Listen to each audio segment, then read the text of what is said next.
Hello friends, সবাই কেমন আছো? আশা করি সবাই খুব ভালো আছো। তো আমিও ভালো আছি। তো সন্ধে সন্ধে বানিয়ে ফেললাম একটুখানি চানা। দোকানের স্টাইলে একটু বানানোর চেষ্টা করলাম। আমাদের এখানে একটা দোকান আছে, ভীষণ ভালো বানায় চানাটা। তাই জন্য সেই রকমই বানানোর চেষ্টা করলাম। দেখো, মিক্সিতে নিয়েছি পেঁয়াজ আর রসুন, এখানে চানা সেদ্ধ করে নিয়েছি, ছোটো ছোটো করে আলু কেটে নিয়েছি, আর পেঁয়াজটা একটু ঝিরিঝিরি করে কেটে নিয়েছি, আর এখানে ডিমের ভুজিয়া বসিয়ে দিয়েছি। তো যেহেতু ডিম দেয়, সেজন্য আমিও একটুখানি ভাবলাম যে চলো আমিও ডিম দিয়ে একটু দোকানের স্টাইলে বানানোর চেষ্টা করি। জানি না কতটা দোকানের স্টাইলে কীভাবে বানায় আমি জানি না, বাট নিজের মাথা খাটিয়ে যেরকম পারলাম বানালাম।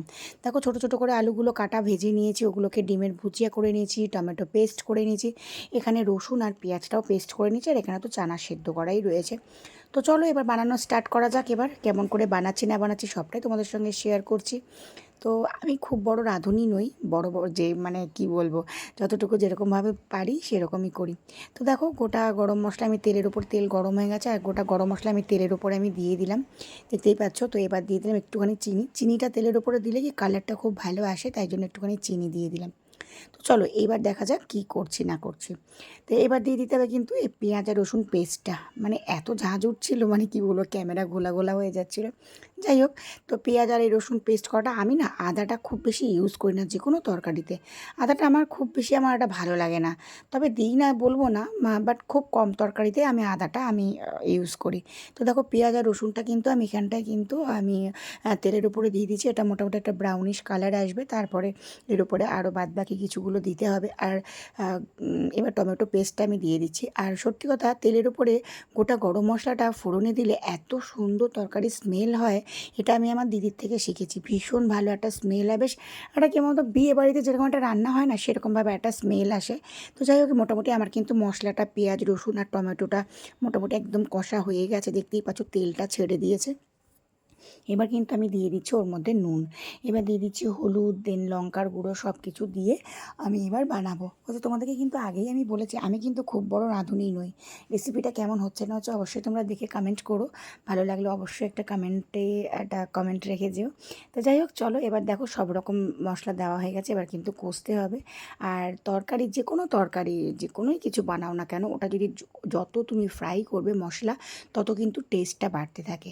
এবার আমি কিন্তু প্রচণ্ড পরিমাণে মানে মশলা ফ্রাই করি। আমি খুব বেশি, মানে জলটা খুব কমই, মানে করি। প্রথমে আগে তরকারিটা খুব বেশি করে আমি ফ্রাই করি মশলাটা।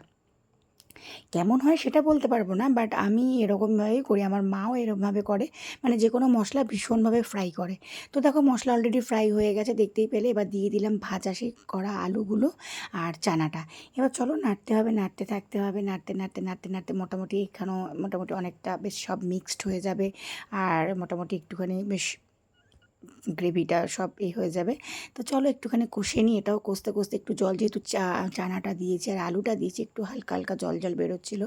তো ওটাও কষতে কষতে তেলটা ছেড়ে গেলে দেন দিতে হবে কিন্তু জল। তো এবার কষতে থাকি, সিম আঁচ করে কিন্তু আমি কষছিলাম। তো দেখো, আমার কষা হয়ে গেছে অলরেডি, আমি এবার জল দিয়ে দিলাম। আর জলটা যে অনেক দেবো তা কিন্তু নয়, কারণ আমার যেহেতু চানা সেদ্ধ করা আলু ভেজে নিয়েছি, তাই জন্য জলটা কিন্তু খুব বেশি কিন্তু আমি দিইনি। মোটামুটি এবার জলটা দিয়ে দিয়েছি, এবার আঁচটা বাড়িয়ে দিয়ে এবার ফুটলে কিন্তু নামিয়ে নিতে হবে। তরকারির স্মেলটা কিন্তু দারুণ বেরোচ্ছে, সত্যি কথা। খেতে কেমন হয়েছে জানি না, আমার আবার সেই ব্যাপারটা নেই যে তরকারি রান্না করতে করতে টেস্ট করব। তো দেখো, আমি কিন্তু সসও নিয়ে নিয়েছি, টমেটো সস। তো আমার কিন্তু মানে চানাটা ফুটেও গেছে, আমি নামিয়ে নিয়েছি। এবার আরেকবার কী করতে হবে তোমাদের দেখাচ্ছি। দেখো, কড়াই অলরেডি আবার তেল নিয়ে নিয়েছি। তো কুচো করা যে পেঁয়াজটা ছিল ওটা কিন্তু আমি দিয়ে দিলাম। দিয়ে এবার নাড়াচাড়া করে মোটামুটি ব্রাউনিশ কালার চলে আসলে দেন আবার কি দিতে হবে, মানে সেই আঁচটা এতটা মানে জোর করা ছিল, যার জন্য এতটা ধোঁয়া উঠছিলো, যার জন্য আমার ক্যামেরাটা বারবার ঘোলা হয়ে যাচ্ছিলো। আর এক হাতে ক্যামেরা করা, এক হাতে রান্না করা খুব সমস্যা হয়ে যায়। আর যাই হোক, কড়াটা যেহেতু রান্না করেছি বলে কিন্তু কড়াটা এরকম লাগছে, তোমরা কিন্তু কড়াটা দেখে কেউ কিছু ভেবো না। যাই হোক, রসুন কুচি দিয়ে দিলাম, পেঁয়াজ কুচির উপরে এবার রসুন কুচি দিয়ে দিলাম।